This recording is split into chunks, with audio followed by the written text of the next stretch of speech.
tidak mengurangi keistiqomahan kita. Dan siang ini kita akan bertamu ke rumah seseorang yang kelewat istimewa, seseorang yang membuat para sahabat lain ngiri dengan perlakuan Rasulullah kepada ini orang yang akan kita datangi.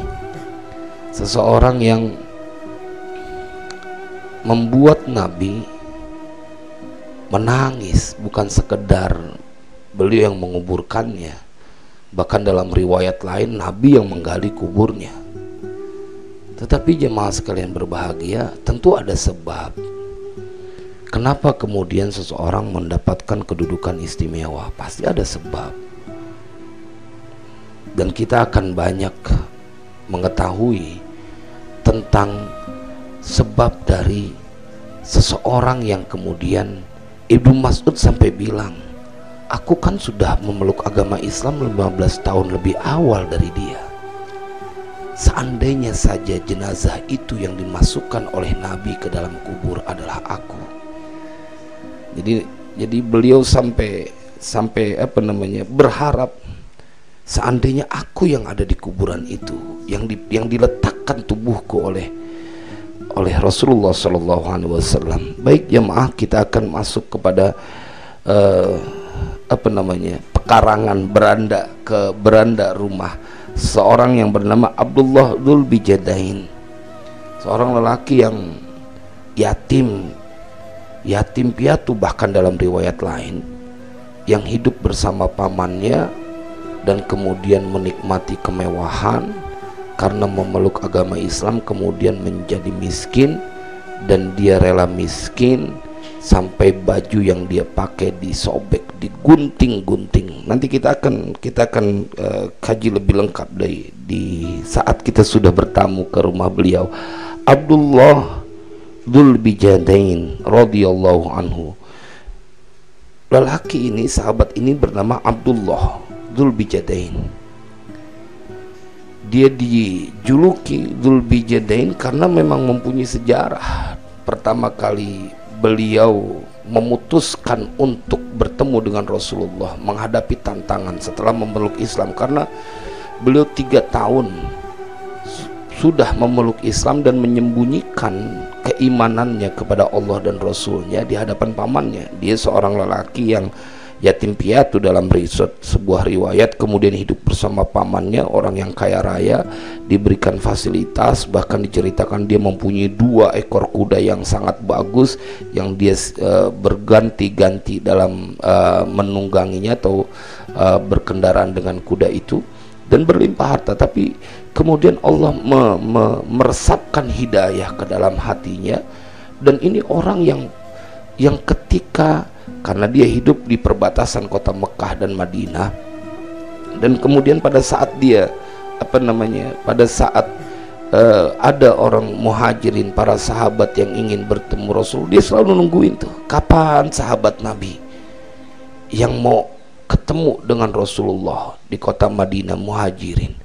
Kemudian dia kalau ada mendapati sahabat yang lewat ingin menemui Nabi, dia mengejarnya dan kemudian, tolong bacakan kepadaku 1 ayat Al-Quran.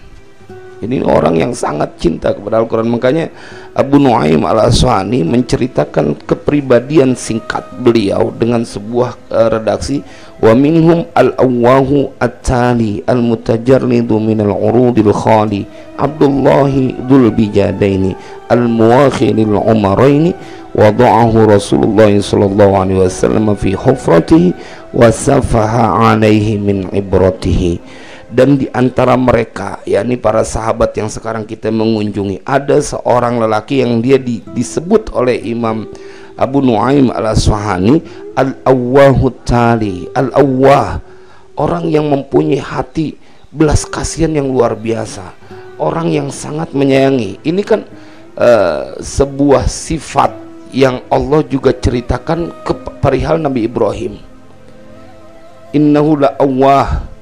Nabi Ibrahim itu diceritakan oleh Allah orang yang sangat mempunyai perasaan lembut kepada orang lain. Dan ini juga terjadi, kata Syekh Abu Nuaim Al-Aswani dalam kitab ini, beliau menyifati dari Abdullah Dzulbijadain al-awwah, orang yang nggak tegaan gitu kalau bahasa kampungnya. Al-awwah at-tali, orang yang demen banget baca Al-Quran. Abdullah Dzulbijadain. Dzulbijadain adalah orang yang memiliki dua helai kain, karena pada saat dia ingin mengajak ayahnya untuk menuntut bergabung atau beriman kepada Nabi Muhammad, kemudian menolak dan bahkan engkau boleh pergi, tetapi semua yang aku berikan, yang aku fasilitasi tinggalkan, termasuk baju yang kau gunakan, karena engkau orang miskin, anak yatim. Jamaah, tidak goyah. Abdullah Dzulbijadain ini nama yang dipilihkan oleh Nabi kepada beliau, karena sebelumnya namanya Abdul Uzza. Namanya sebelum bertemu dengan Nabi namanya Abdul Uzza, walaupun dia sudah beriman 3 tahun sebelumnya, tapi begitu ketemu Nabi, ditanya namanya siapa, Abdul Uzza, kemudian Nabi ganti Abdullah. Nah, dia tidak goyah saat di depannya ada kemiskinan yang nyata, demi untuk menunjukkan keimanannya kepada Allah dan Rasulnya. Dia nggak goyah. Ini kalau kita bertamu ke rumah para sahabat gitu, kita nggak habis-habisnya dibuat berdecak kagum. Kenyataan yang terjadi sekarang, banyak orang yang bahkan menggadaikan keimanan dan loyalitasnya kepada agamanya demi untuk mendapatkan kedudukan. Maka orang-orang seperti ini rasanya perlu untuk bersilaturahim ke rumah para sahabat, dan hari ini ke rumah Abdullah Dzulbijadain. Kenapa jemaah sekalian berbahagia? Karena mereka begitu yakin saat harus jatuh miskin sekalipun tidak membuat mereka ketakutan demi untuk bisa bersama Rasulullah SAW dan menunjukkan cintanya.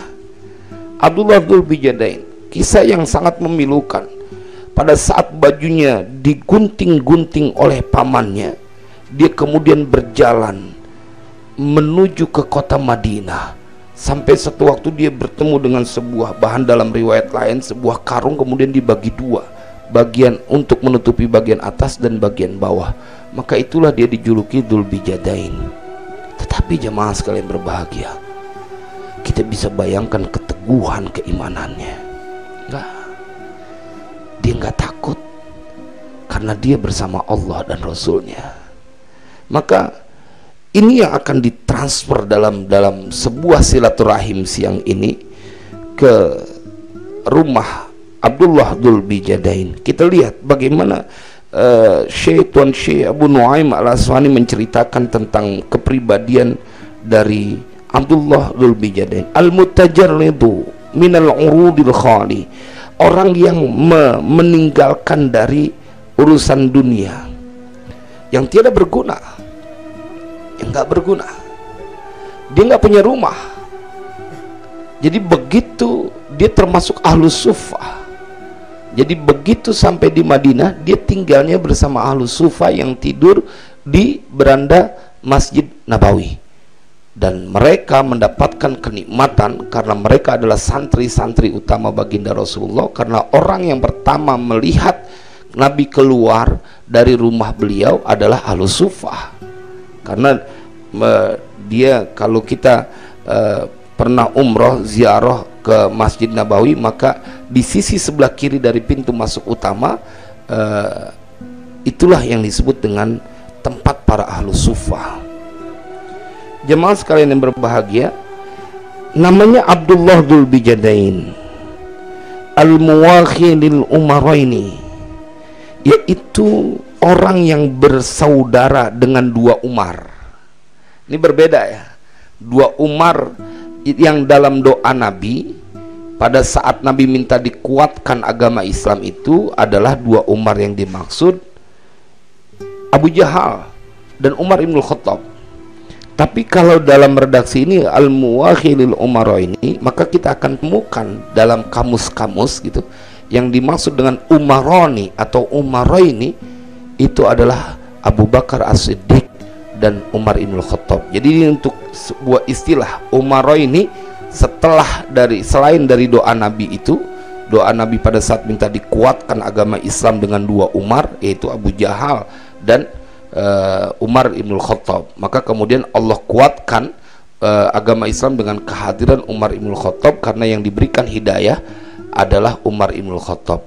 Tapi dalam teks ini Al-Muwakhilil Umar ini, yang dimaksud adalah dia bersaudara dengan dua Umar. Dua Umar yang dimaksud adalah Abu Bakar As-Siddiq dan Umar Ibn Khattab. Di kamus-kamus dituliskan Umarani, yakni Abu Bakar, yakni Umar Ibn Khattab. Wada'ahu Rasulullah sallallahu alaihi wasallam fi hufratihi. Ini dia yang bikin ngiri para sahabat. Telah meletakkan siapa Rasulullah, telah meletakkan akan Abdullah Dzul Bijadaini, siapa Rasulullah sallallahu alaihi wasallam fi hufratihi, pada lubangnya, artinya pada liang lahatnya. Jamaah, yang meletakkan jasad pada saat Abdullah Dzul Bijadaini meninggal dunia adalah manusia yang pernah naik ke Sidratil Muntaha, adalah seorang lelaki yang disebut Sayyidul Anbiya wal Mursalin, adalah seorang lelaki yang bulan terbelah. Kalau ini kita baca dari sejarah, di antara mukjizat baginda Rasulullah, seorang lelaki yang setiap beliau lewat pohonan bebatuan memberikan salam, seorang lelaki yang kalau beliau berbicara menampakkan cahaya yang membuat semua orang jatuh cinta, seorang lelaki yang dia disebut Abul Yatama, seorang lelaki dia yang nanti akan memberikan syafaat kepada umat Islam yang mencintainya, seorang lelaki yang dia dicintai oleh Allah, menjadi panglima dari seluruh nabi. Dan saat ini kita diceritakan bahwa kata Tuan Syekh Abu Nuaim Al-Asfahani bahwa Nabi meletakkan jenazah tubuh dari Abdullah Dzul Bijadain langsung ke liang lahatnya. Bahkan dalam riwayat Nabi yang gali kuburannya sampai Ibnu Mas'ud marah. Sahabat model apa kalian ketika membiarkan Rasulullah menggali kuburan? La ilaha illallah Muhammadur Rasulullah. Istimewanya luar biasa. Nabi yang gali, Nabi yang letakin. Begitu sebuah pengorbanan yang tidak akan pernah disia-siakan dan tidak akan pernah diabaikan, kecuali dia akan mendapatkan balasan hadiah dari Allah Jalla Jalaluhu.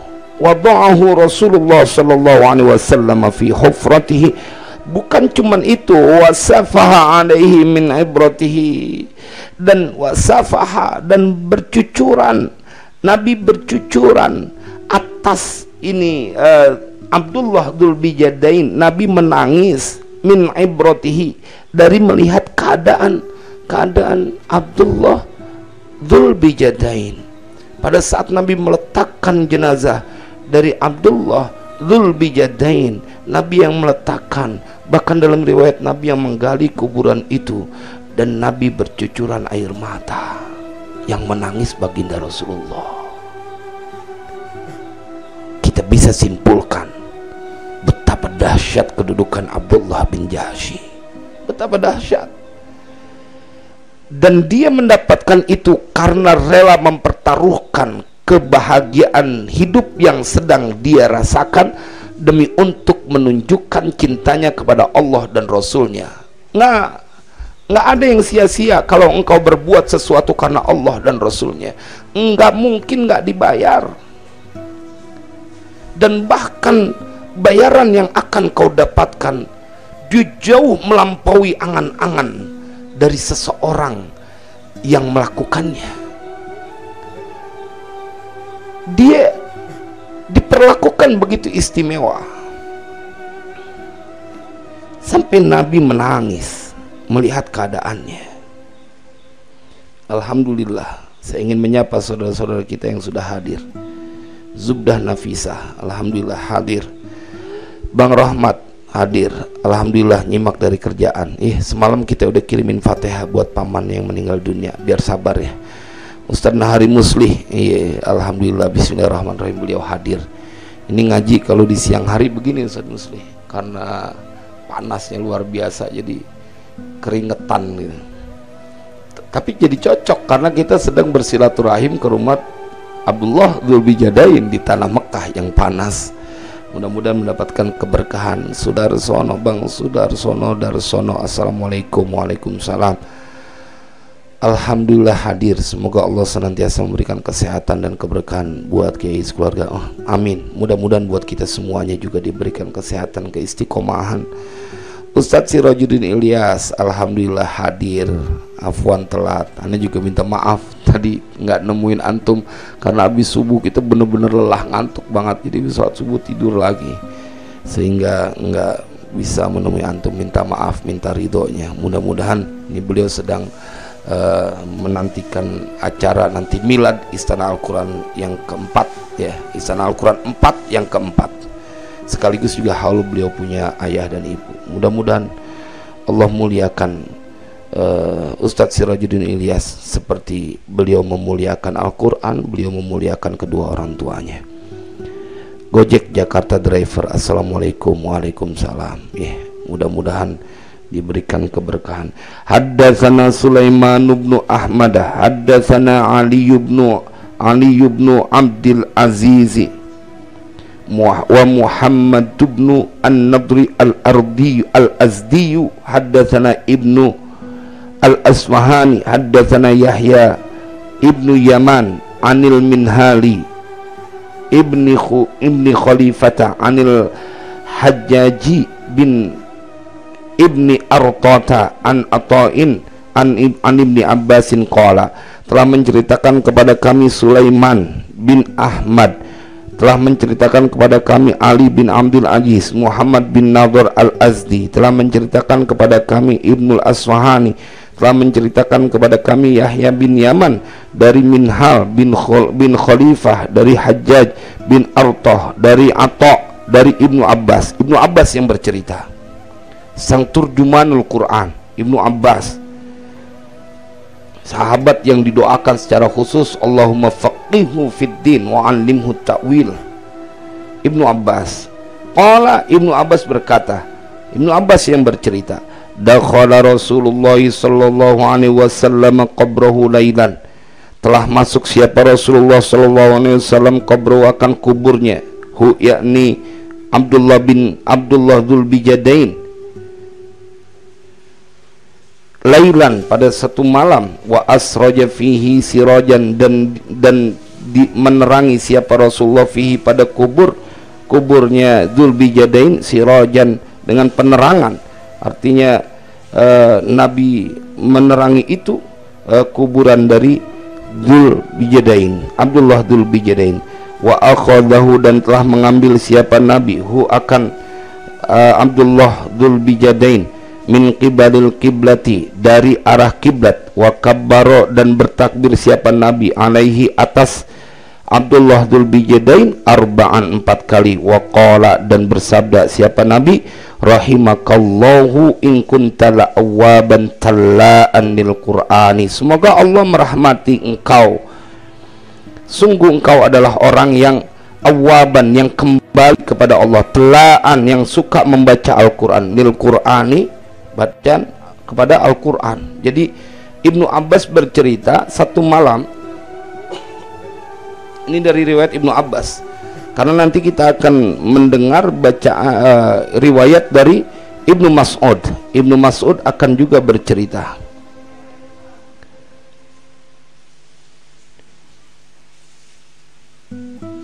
Jamaah sekalian berbahagia, kata Ibnu Abbas, satu malam Rasulullah masuk ke dalam kuburannya, artinya udah digali gitu, kuburan yang kemudian diletakkan Abdullah Dzulbijadain.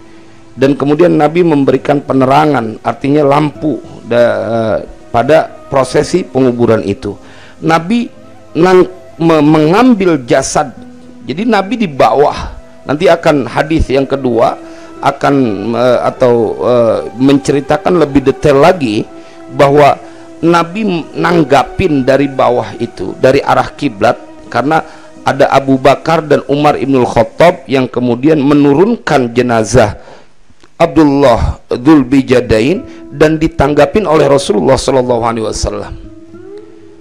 Jadi kalau kita menghadapi ada orang-orang mulia, para aulia, para ulama yang meninggal dunia, bersyukurlah pada saat engkau mendapatkan kesempatan menanggap tubuh mereka, karena mereka mempunyai kemuliaan. Ini dicontohkan oleh Rasulullah, bahkan beliau ingin memuliakan seseorang yang mulia itu, beliau yang turun, sekelas Nabi SAW.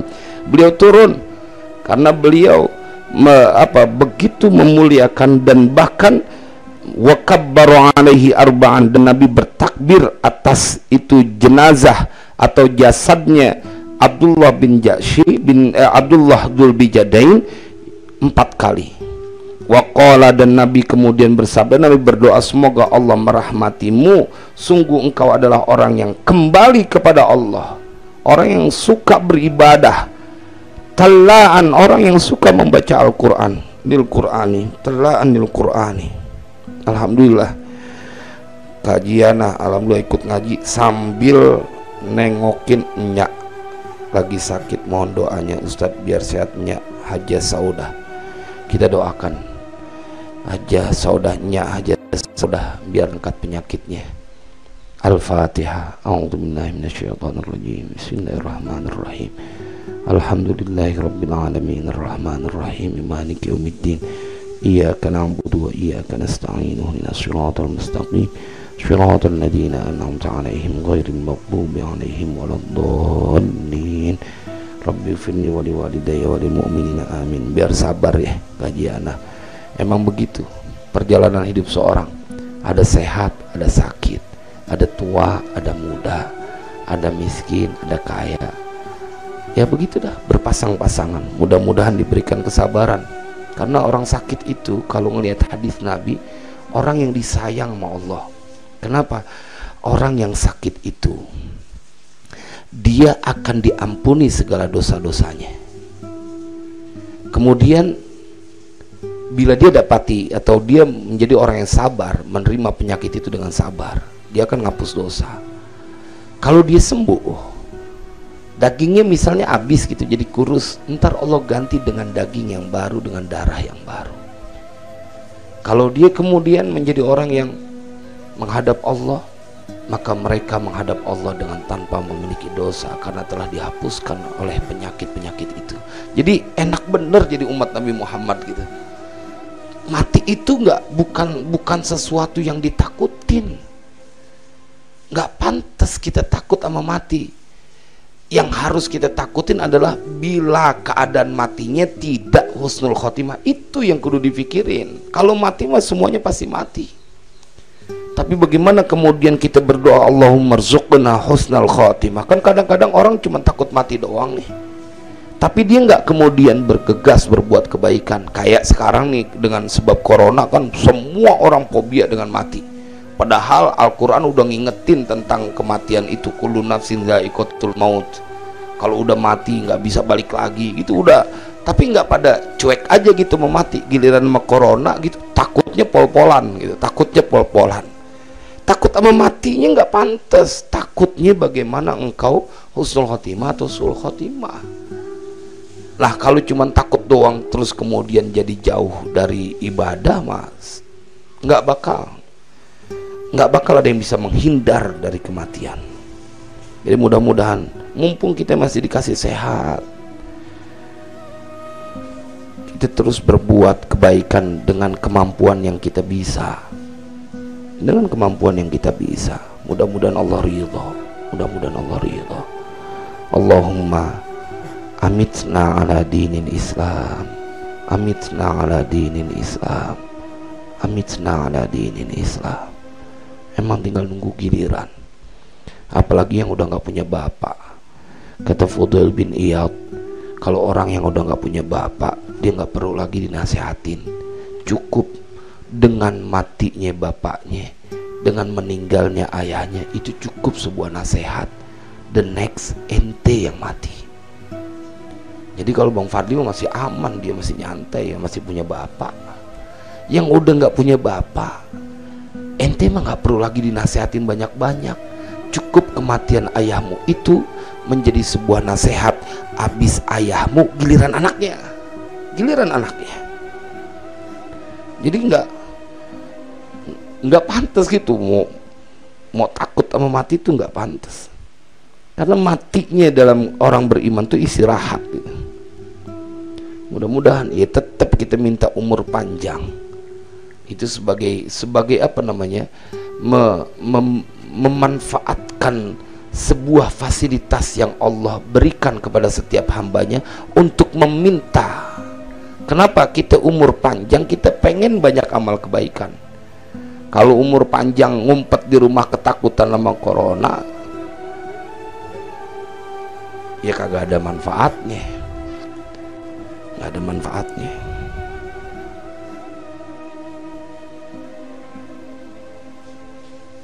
Bu Tati Suryati, alhamdulillah beliau hadir. Hadis yang kedua,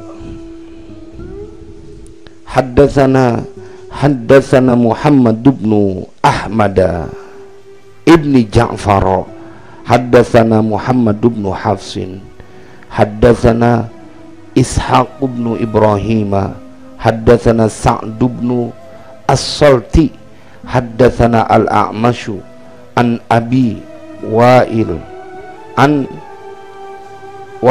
an Abdillah. Maksudnya Abdullah bin Mas'ud qala, dia berkata, telah menceritakan kepada kami Muhammad bin Ahmad bin Ja'far, telah menceritakan kepada kami Muhammad bin Hafs, telah menceritakan Ishaq bin Ibrahim, telah menceritakan Sa'ad bin As-Salti, telah menceritakan A'mash dari ayahku Wa'il, dari Abdullah yakni Ibnu Mas'ud, Abdullah Ibnu Mas'ud. Qala, dia berkata, ini Abdullah bin Mas'ud. Kalian tadi kan yang apa namanya, yang meriwayatkan Ibnu Abbas, Abdullah Ibnu Abbas. Sekarang ini Abdullah Ibnu Mas'ud. Laka'anni ara Rasulullah sallallahu alaihi wasallam fi ghazwati Tabuka wa huwa fi qabri Abdillahi dzil bijadaini wa Abu Bakrin wa Umar radhiyallahu anhuma. Kata Abdullah ibnu Mas'ud, dia bilang, sungguh aku melihat Rasulullah sallallahu alaihi wasallam dalam perang Tabuk, fi ghazwati Tabuka, wa huwa, dan bermula Nabi Muhammad Rasulullah itu fi qabri Abdillah, beliau berada di kuburannya Abdillah dzil bijadain. Jadi dia ada di kuburan, turun di kuburan Abdullah dzil bijadain. Wa Abu Bakrin wa Umar, wa Abu Bakrin wa Umar radhiyallahu anhuma, dan Abu Bakar dan Umar. Jadi Rasulullah di dalam kubur itu Abdullah dzil bijadain, kemudian Abu Bakar dan Umar di atasnya. Yaqulu, berkata siapa itu Abdullah ibnu Mas'ud, berkata itu siapa Rasulullah sallallahu alaihi wasallam, adliya minni akhakuma, berikan kepadaku saudara kalian berdua. Jadi Nabi berkata kepada Abu Bakar dan kepada Umar, adliya minni akhakuma, berikan kepadaku saudara kalian berdua, yakni jenazah yang ada. Jadi kalau kita bayangin gitu, Rasulullah ada di bawah, kemudian jenazahnya dari arah kiblat itu yang ada Umar dan Abu Bakar As-Siddiq. Bayangkan tiga-tiganya adalah manusia-manusia yang kelewat mulia Rasulullah SAW. Kalau kita ziarah di kota Madinah, Masjid Nabawi, maka kuburan Nabi, kuburan Abu Bakar dan Umar Ibn Khattab kita ziarahi selalu. Nah, Abdullah dzul bijadain pada saat meninggal dunia, yang mengurusinya itu nggak tanggung-tanggung, langsung Sayyidul Anbiya wal Mursalin dan dua orang kepercayaan baginda Rasulullah, Abu Bakar dan Umar Ibn Khattab. Jemaah sekalian berbahagia, kemudian wa akhadhu min qibalil qiblati hatta asnadahu fi lahdihi, dan telah mengambil siapa Rasulullah Abdullah Dzulbijadain min qibalil kiblati, dari arah kiblat, hatta asnadahu, sehingga menyandarkan siapa Rasulullah akan Abdullah Dzulbijadain fi lahdihi, di dalam lahadnya, jadi Nabi yang taruh. Bayangkan mereka yang melakukan, yang mendampingi Rasulullah, Abu Bakar As-Siddiq, Umar Ibn Khattab, kayak apa mereka ngirinya, yang meletakkan langsung baginda Rasulullah SAW.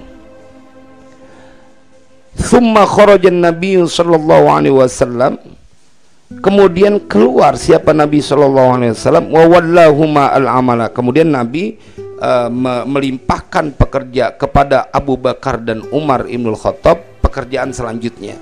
Jadi yang melanjutkan setelah diletakkan ke liang lahat, Nabi naik, yang melanjutkan berarti yang nguruk itu kuburan adalah Abu Bakar dan Umar Ibn Khattab. La ilaha illallah. Mulianya kayak apa tahu. Biasanya kalau orang tua meninggal gitu, anak boro-boro mempunyai pikiran untuk memperlakukannya dengan baik gitu. Kadang-kadang nyuruh orang, harusnya dia menghormati orang yang berjasa.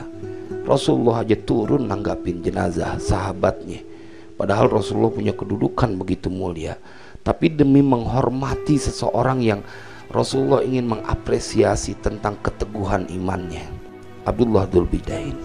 Jadi yang masih punya bapak, punya emak, pada waktunya mendapati bapaknya, emaknya meninggal dunia, jangan orang lain yang nurunin ke kuburan. Kalau masih ada kita yang turun. Penghormatan terakhir, meletakkan tubuh orang yang sangat mulia dalam hidup kita.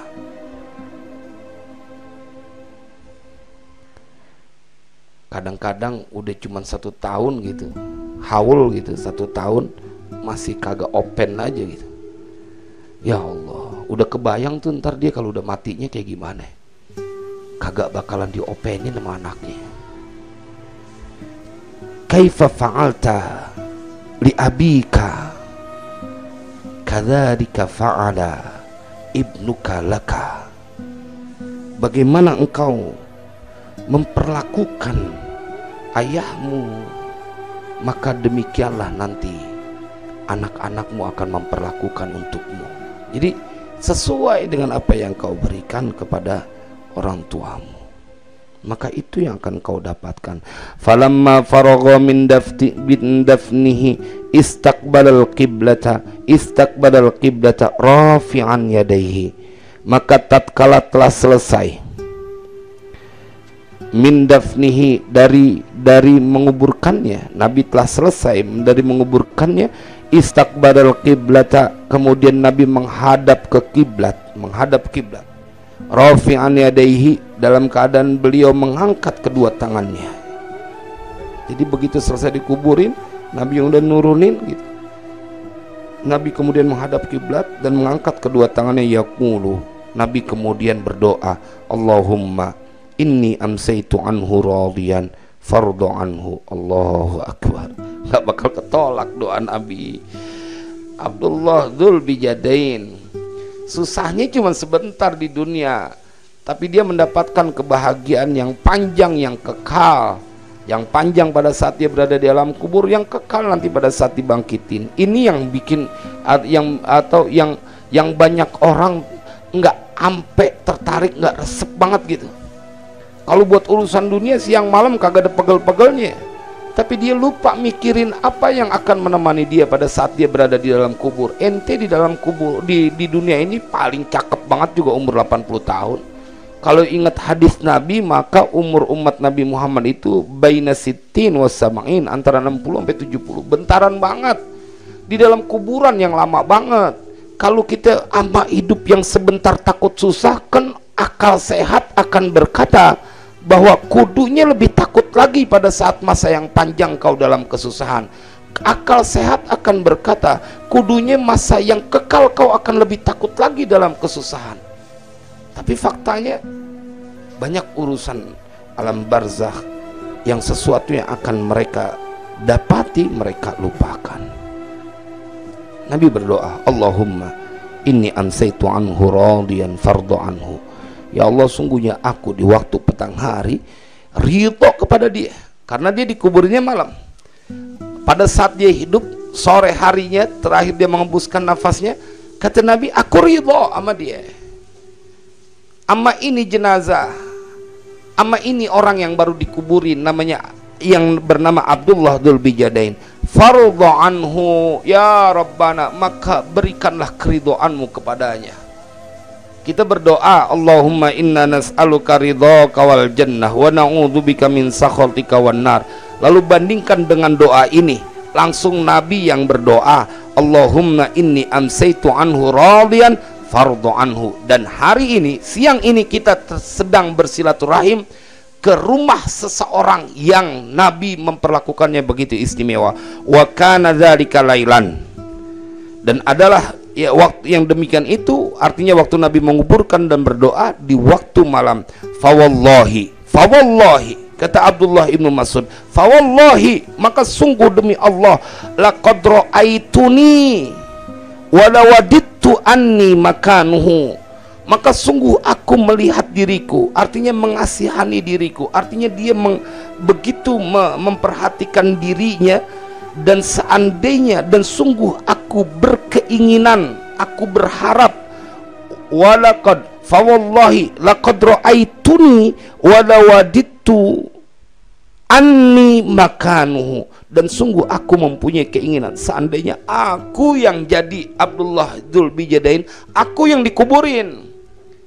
Jadi kalau orang tahu bahwa keadaan dia di alam kubur lebih enak, maka dia seperti Abdullah ibnu Mas'ud, dia bilang seandainya aja aku yang jadi itu tempat, yang nempatin tempatnya Abdullah bin Dzul Bijadain, karena yang narok Rasulullah yang ngedoain.